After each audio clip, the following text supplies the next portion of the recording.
Hello guys, आज हम इस ब्लाउज़ की कटिंग करेंगे जो इमेज आप देख रहे हो। यानी जैसा भी डिज़ाइन है सेम टू सेम हम कटिंग करेंगे। साइज़ आपका कोई भी हो, जिस तरह से मैं अपने साइज़ को फॉलो करते हुए करूँगा उसी तरह से आप अपने मेजरमेंट के अनुसार आप फॉलो करते हुए कटिंग को कर लेना जैसे मैं बताऊँगा।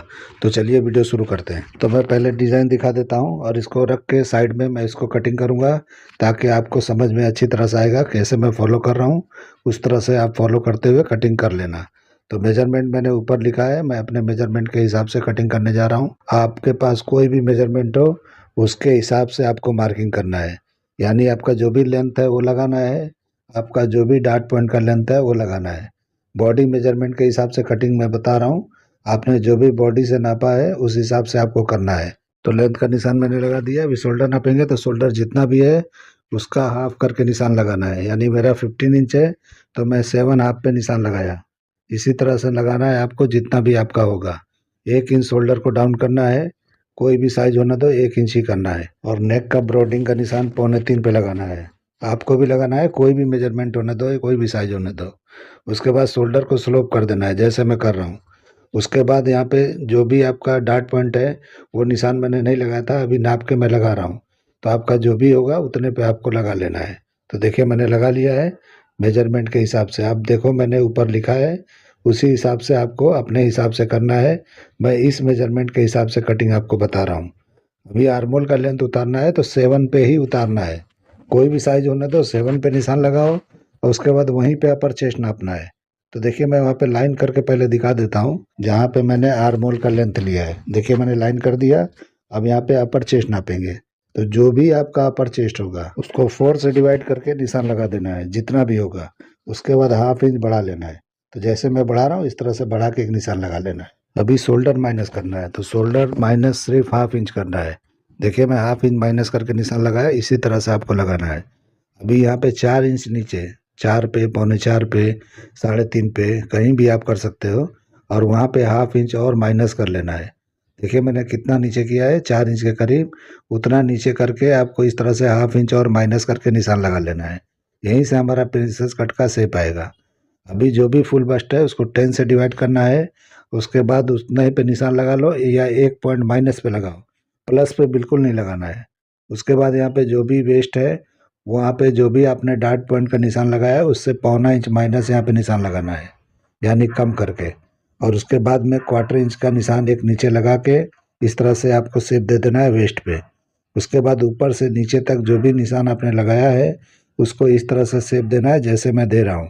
तो इस तरह से आपका प्रिंसेस कट का शेप लग जाएगा। देखिए मैंने कैसे लगाया है, इस तरह से आपको लगाना है।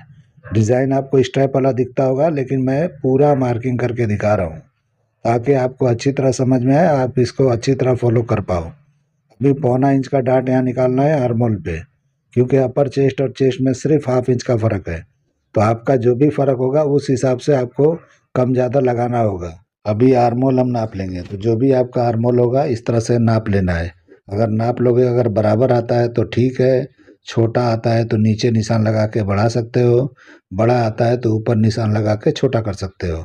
अगर बराबर आता है तो इस तरह से निशान लगा लेना है जैसे मैंने लगाया है। तो इस तरह से आपको शेप देना है। अभी प्रिंसेस कट का मैंने शेप दे दिया पैनल का, यानी साइड वाले पार्ट का। अभी हम डार्ट लगाएंगे तो इस साइज के हिसाब से 2.5 इंच से लेकर 2.25 इंच के बीच कुछ भी लगाना है लगा सकते हो। तो ऐसे जैसे मैं लगा रहा हूँ, यानी मैंने 2.25 पे लगाया है। तो इस तरह से आपको जो भी आपका डार्ट निकलता है उतना लगाना है और डार्ट के लेंथ को बराबर कर लेना है। तो जितना सेंटर का पार्ट है उतना ही हमारे साइड का भी होना चाहिए ताकि हम ज्वाइंट करें तो छोटा बड़ा ना हो। इसलिए आपको यहाँ नाप के बराबर फॉलो कर लेना है। अभी हम वेस्ट का निशान लगाएंगे तो सेंटर में जितना बचा है वो और डार्ट का एरिया माइनस करके इस तरह से लगाना है। देखिए किस तरह मैंने रखा है, सेंटर पार्ट को माइनस करके और जितना आपका वेस्ट है उसको 4 से डिवाइड करके यहाँ निशान लगा देना है। तो देखिए जितना वेस्ट है उतने पे लगाना है, इसमें कोई लूजिंग नहीं होता है, जितना है उतने पे ही लगाना है। और ये कम से कम 1.5 इंच इस निशान से ऊपर होना चाहिए। जो वेस्ट की लाइन है उससे 1.5 इंच ऊपर होना चाहिए। ये भी जरूरी नहीं है कि 1.5 इंच ही होता है, कम ज़्यादा होता है, साइज के हिसाब से होता है। इस नाप के हिसाब से आप 1 से 1.25 इंच भी रख सकते हो। मैंने 1.5 इंच किया है तो बेहतर के लिए किया है कि इस तरह करेंगे तो बेहतर आएगा। यानी कि जो भी हमारा फ्रंट का लेंथ है उसके ही लेंथ में बैक का भी लेंथ दिखाई देगा और पूरा राउंड दिखाई देगा। बहुत लोग किसी ने कमेंट किया था कि बैक और फ्रंट बराबर होना चाहिए। बराबर रखोगे कभी भी बैक झुका हुआ दिखेगा, साइड झुका हुआ दिखेगा। तो इसीलिए कभी भी फ्रंट और बैक एक जैसा नहीं होता है, छोटा बड़ा होता ही है, क्योंकि सामने बस्ट होता है, बैक फ्लैट होता है, तो इसलिए जो है सामने का हिस्सा लंबा होता है। ये चीज़ सबके समझ में आना चाहिए और आता भी होगा, लेकिन कुछ लोग कमेंट करते हैं तो इसलिए मुझे बताना पड़ रहा है। अभी देखिए नेक जो भी डीप है उसका निशान लगाएंगे, यानी जो मैंने मेजरमेंट 8 इंच लिखा है उसके हिसाब से लगाया है। और हम डिज़ाइन को शेप देंगे, यानी कि नेक का शेप देंगे। तो देखिए किस तरह का नेक है, यानी ट्यूब कट है तो किस तरह दिया जाता है। इसमें स्ट्रैप लगाना है तो लगा सकते हो, स्ट्रैप नहीं लगाना है तो भी ये कोई प्रॉब्लम नहीं देगा, बिल्कुल फिटिंग बैठेगा। अभी साइड से हम आर्मोल को आधा इंच झुका देंगे। कभी भी स्ट्रैप वाला ब्लाउज बनाते हो या स्लीवलेस बनाते हो या इस तरह का कट बनाते हो जिसमें स्लीव नहीं लगता है, तो हाफ इंच आर्मोल उतार के ही रखना है कभी भी। अगर आप नहीं उतारते हो और जो आपका आर्मोल का मेजरमेंट है वहाँ लेंथ रखते हो आर्मोल का, तो ये फंसेगा बाद में आपके आर्मोल में। स्लीव वाला इसलिए नहीं फंसता है कि वो फिटिंग वाला होता है, ये स्लीवलेस होता है तो ये आर्मोल थोड़ा लो होना चाहिए, इसलिए आपको इस तरह से थोड़ा लो करके निशान लगा लेना है। अभी लोअर चेस्ट का निशान लगाएंगे तो 3 इंच पे कम से कम लगाना है। तो देखिए मैं लगा रहा हूँ तो नीचे का बेल्ट बहुत पतला आ रहा है, तो आपको लेंथ बढ़ा लेना है। आपको जो भी ऐसा इस तरह से लेंथ शॉर्ट लगे तो आपको यहाँ पे कम ऊपर की तरफ नहीं करना है, निशान को लेंथ को बढ़ाना है, तब जाके बेल्ट ये चौड़ा होगा। आपको यहाँ पे कंजूसी नहीं करना है, ऊपर की तरफ नहीं करना है। तो जो मैंने 3 पे निशान लगाया है, ये 3.25 पे भी लगा सकते हो और 3 पे भी लगा सकते हो साइज के हिसाब से।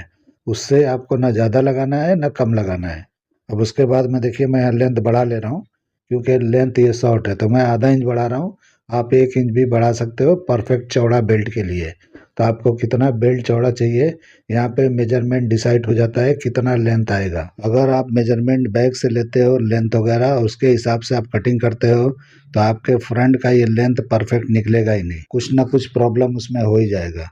इसीलिए फ्रंट से आपको लेंथ लेना है और उसके बाद इस तरह से कटिंग करोगे तो परफेक्ट बैग अपनी जगह बैठ जाता है। बैग से मेजरमेंट लेके कोई कोई करते हैं, लेकिन उससे मुझे नहीं समझ में आता है, लेकिन किसी को समझ में आता होगा तो मुझे कमेंट करके बता सकते हैं कि उस तरह से कैसे लेंथ डिसाइड होता है। लेंथ कभी भी डिसाइड फ्रंट से ही होता है। फ्रंट से आप डार्ट पॉइंट का लेंथ लेते हो, वहीं पे आपको लेंथ भी लिया जाता है ब्लाउज का। बैक से आप लेंथ लेते हो उसका कोई मतलब नहीं है, कोई मकसद नहीं है, क्योंकि बैक का लेंथ अपने हिसाब से अपने आप बैठता है, उसका मेजरमेंट नहीं लिया जाता है। अभी देखिए मैंने एक शेप दे दिया है सेंटर में और यहाँ पे साइड में भी दे रहा हूँ। तो इस तरह से जो भी शेप देना है आप अपने आइडिया से लगा सकते हो, यानी जो भी आपका कप साइज़ है, यानी आपने 3 इंच नीचे लिया है या 3.25 पे लिया है, तो उसके हिसाब से राउंडिंग को आप उसी हिसाब से डिसाइड करके आप लगा सकते हो। तो इस तरह से जो भी आपका फर्मा है आपको खुद समझ में आ जाएगा कि ये निशान कहाँ लगाना चाहिए। अभी देखिए आर्मोल के डाट को यहाँ बढ़ा लेना है, जो हमने 3-4 इंच साइड में लिया था ऊपर की तरफ वही नीचे यहाँ पे लाके बराबर कर लेना है। तो इस तरह से कर लोगे तो ऑटोमेटिक बॉडी में एकदम पकड़ के रखेगा। अगर ये डाट कम लगाते हो जो निशान में आया है, यानी पहले जो हमने निशान लगाया था, तो वो वहाँ पे फल्का फल्का सा दिखेगा, यानी बिल्कुल बॉडी में चिपकेगा नहीं। तो इसलिए आपको डाट को यहाँ पे बढ़ा लेना है। देखिए मैंने कैसे बढ़ाया है, इस तरह से आपको बढ़ा लेना है। अभी हम इसकी कटिंग कर लेंगे और बाद में इसकी बैक की कटिंग करके आपको दिखाते हैं कैसे किया जाता है। तो इस तरह से आपको कभी भी फर्मा जो कटिंग करते हो तो मार्किंग पे ही करना है, और जब भी आप कपड़े पे जाते हो तो मार्जिन छोड़ते हुए कटिंग करना है, यानी मार्जिन का जगह छोड़ना है, जो पकड़ के स्टिच करते हो उतना छोड़ते जाना है। तो इस तरह से मैंने कटिंग कर लिया। स्ट्रैप का कटिंग करके मैंने नहीं दिखाया। आपको अगर चाहिए कि कितना इंच का स्ट्रैप निकलेगा तो ये जो ऊपर का पार्ट है इससे आप डिसाइड कर सकते हो। तो देखिए जितना भी बचा है यहाँ पे स्ट्रैप का ही मार्किंग करके इसका कटिंग कर देता हूँ। तो इस तरह से फ्रंट का स्ट्रैप ऐसे निकल जाएगा, और जब आप बैक कटिंग करोगे तो उसका स्ट्रैप भी नाप सकते हो, तो उस तरीके से भी बैठ जाता है। या तो दूसरा तरीका है कि कम से कम 17-18 इंच का पट्टा एक तरफ का बना लो और फ्रंट के अंदर अटैच कर दो और बैक का फ्री छोड़ दो। और जब भी किसी का ट्रायल लेते हो जिसके लिए बना रहे हो तो उस टाइम पे डिसाइड करो कि कितना पट्टा यहाँ पे लगेगा, तो उस हिसाब से पिन करके और उसके बाद वहाँ पे उतना अटैच कर दो। तो इस तरीके से बड़ी आसानी से फिटिंग के साथ आ जाएगा। अगर आपको ऐसे समझ में नहीं आता है तो वैसे भी कर सकते हो, तो जैसे चाहिए वैसे किया जा सकता है। काम करने का सबका अलग अलग तरीका है, जैसे आपको जमे वैसे कर सकते हो। तो इस तरीके से मैंने बता दिया। अभी बैक की कटिंग करके पहले बताएंगे, उसके बाद जो भी डिज़ाइन है यानी कटोरी का जो भी पार्ट है उसको हम कटिंग करके बाद में दिखाएंगे। वो चोली जैसा जो भी आपको दिखता है सब्यसाची स्टाइल में, उसकी कटिंग करके मैं बताऊंगा। तो देखिए मैंने एक टुकड़ा लिया है और उसके बाद में मैंने इस तरह से एक निशान लगा दिया। ये हमारे वेस्ट का निशान है। तो इस तरह से आपको वेस्ट नापना है, तो जो भी आपका वेस्ट होगा उसको 4 से डिवाइड करके निशान लगाना है। 1 इंच बढ़ाना है डाट के लिए। और उसके बाद जो भी आपका शेप है यानी 1 इंच के करीब ऊपर की तरफ शेप ले लेंगे, बढ़ा लेंगे। तो देखिए जितना ये है यहाँ ऊपर आके 1 इंच बढ़ा लेना है। तो देखिए 1 इंच मैंने बढ़ा लिया। अब उसके बाद हम जो भी फ्रंट का पार्ट है यानी साइड का पार्ट है वो यहाँ रखेंगे और बराबर करेंगे। यानी जो भी हमारा साइड सीम है उससे मेजरमेंट करेंगे, तो इस तरह से बराबर हो जाएगा। लेकिन अभी पहले हम इस तरह से निशान लगा रहे हैं आपको दिखाने के लिए। तो इस तरह से निशान मैंने लगा दिया। अब हम साइड का पार्ट उठाएंगे, फ्रंट का साइड का पार्ट। तो देखिए यहाँ पे बराबर पे इस तरह से रख लेना है। और एक निशान मैंने एक्स्ट्रा जो लगाया नीचे एक्स्ट्रा छोड़ा है वो डाट के लिए छोड़ा है। अभी कटिंग करेंगे तो बराबर हो जाएगा। यहाँ पे देखिए मैंने निशान लगा दिया साइड सिम का, यानी जितना हमारा साइड का लेंथ है उतना ही ये बैक का भी साइड का लेंथ आ गया।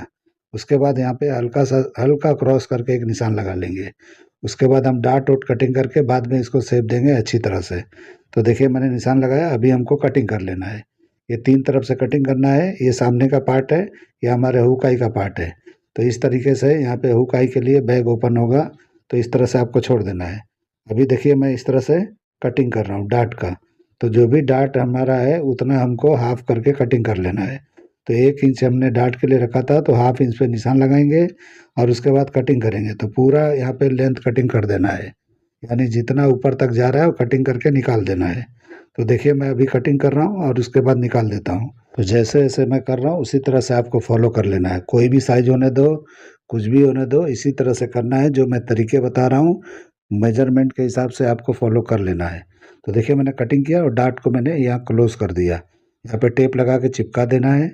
चिपकाने के बाद अब हम इसका सही शेप देंगे। तो हमने डाट लगा दिया, डाट हमारा लग गया। अब इसको क्लोज कर देंगे तो ये बिना डाट का बैग हो जाएगा। तो ऑटोमेटिक ये अपने जगह पे परफेक्ट जाके बैठ जाएगा। तो देखिए मैंने इस तरह चिपका दिया और यहाँ पे सीधा निशान लगाएंगे, यानी वेस्ट की लाइन को सीधा ये कटिंग कर देंगे। तो देखिए कितना ये गड्ढा हो रहा था ये बराबर हो गया। अभी ऊपर का शेप हम अच्छी तरह से शेप पट्टी से थोड़ा सा हल्का नीचे क्रॉस करके लगा लेंगे। तो आपने जो जो भी मेजरमेंट आपका होगा ये अपनी जगह पे सही बैठ जाएगा। स्ट्रेट भी आप रख सकते हो, ज़्यादा डीप नेक नहीं चाहिए तो थोड़ा स्ट्रेट भी रख सकते हो, या हल्का इस तरह शेप देंगे तो जो भी मेजरमेंट है वो ऑटोमेटिक अपने मेजरमेंट पे ही जाके बैठ जाएगा। अभी साइड यहाँ मिला के देख लेंगे बराबर है कि नहीं है। तो ये साइड यहाँ मैच होना चाहिए। तो इस तरह से आप साइड मारोगे तो परफेक्ट बराबर आएगा। बाद में चाहिए तो आपको साइड में जॉइंट नहीं रखना है तो फ्रंट और बैक को चिपका सकते हो। चिपकाने के बाद में एक साथ कटिंग करोगे तो भी हो जाएगा। और जो भी लूज टाइट करना होगा तो पीछे जो हुक आई लगाओगे वहीं से माइनस प्लस करके आप कर सकते हो। तो इस तरीके से कर लेना है। अभी हमें फ्रंट के डाट की कटिंग करेंगे। तो पहले वेस्ट वाली डाट को कटिंग करके हटा देना है। उसके बाद आर्मोल वाले डाट को इस तरह से एक तरफ से कटिंग करना है और उसके बाद इस तरह से क्लोज करना है। तो जितना भी डाट है उतना हिस्सा क्लोज करके आप यहाँ पे चिपका देना है, यानी कि इस तरह टेप लगा देना है। तो ये हमारा टेप लग गया। अब हम जो भी हमारा पार्ट है यानी बेल्ट वाला पार्ट है उसकी कटिंग करेंगे। तो चाहे उधर से कटिंग करते जाओ चाहे इधर से कटिंग करते जाओ, कोई प्रॉब्लम नहीं है। तो देखिए मैं यहाँ से कटिंग करके दिखाता हूँ। तो यहाँ से आपको इस तरह से कटिंग करना है और यहाँ पे चिपका लेना है। पहले चिपका लोगे तो एक जैसा इक्वल होगा। तो यहाँ पे टेप मार के चिपका देना है। तो एक साथ में ये परफेक्ट एक साथ निकल जाएगा। तो पहले चिपका के कटिंग करने से ऐसा होता है कि एक जैसा बराबर कटिंग होता है। अगर आप अलग अलग करके बाद में चिपकाओगे तो ज़रूर कुछ ना कुछ ऊपर नीचे 19-20 हो जाता है, तो उसको छांटना पड़ता है। तो छांटने वाला काम नहीं करना है, डायरेक्ट इस तरह जैसे मैंने किया उस तरह से करके कटिंग कर देना है। तो एक पॉइंट भी मैं कहीं से छांटता नहीं हूँ। आप देखते होगे मेरे वीडियो में कि कहीं ज़रूरत नहीं पड़ता है इधर छांटो उधर कम करो उधर ज़्यादा करो, ऐसा कुछ नहीं, ऑटोमेटिक ये परफेक्ट निकल जाता है। तो देखिए मैंने कटिंग किया, परफेक्ट अपनी जगह पे कटिंग हो गया। अब ये डाट को क्लोज करोगे तो बिल्कुल जैसा इमेज देख रहे हो सेम टू सेम एकदम बराबर बैठेगा और फिटिंग के साथ बैठेगा। मैं तो गारंटी देता हूँ कि जो इमेज देख रहे हो उससे भी बेहतरीन फिटिंग के साथ बनेगा, उससे भी सुंदर बनेगा। आप अगर अच्छी तरह से अगर बनाते हो तो उससे बेहतर बनेगा, उससे अच्छा फिटिंग के साथ बनेगा। इसकी वजह ये है कि मैंने पूरा मार्किंग करके फ्रंट को जितना चाहिए उतना ऊपर से लेके नीचे तक सारा निशान लगा के मैंने इसको कटिंग किया है, तो इसलिए परफेक्ट अपनी जगह पे बैठेगा।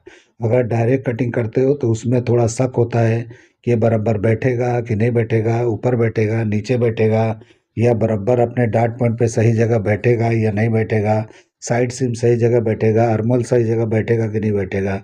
लेकिन जिस तरह से पूरा मार्किंग करके आप जब कटिंग करोगे तो परफेक्ट अपनी जगह पे जाके सटीक बैठ जाएगा। तो इस तरह से कटिंग करके ट्राई कर सकते हो। आप लोग को ये मेरा कटिंग करने का तरीका, ये आइडिया पसंद आया है तो मेरे चैनल को लाइक करो, सब्सक्राइब करो, दोस्तों में शेयर करो और हाइप भी ज़रूर करो, ताकि मेरे चैनल को ग्रो मिले और अच्छी तरह से मैं और भी अच्छे अच्छे वीडियो बना के आप लोग को दिखाता रहूं। तो उम्मीद करता हूं कि वीडियो आपके समझ में बिल्कुल अच्छी तरह आ गया होगा। तो चलिए वीडियो एंड करते हैं। अल्लाह हाफिज़।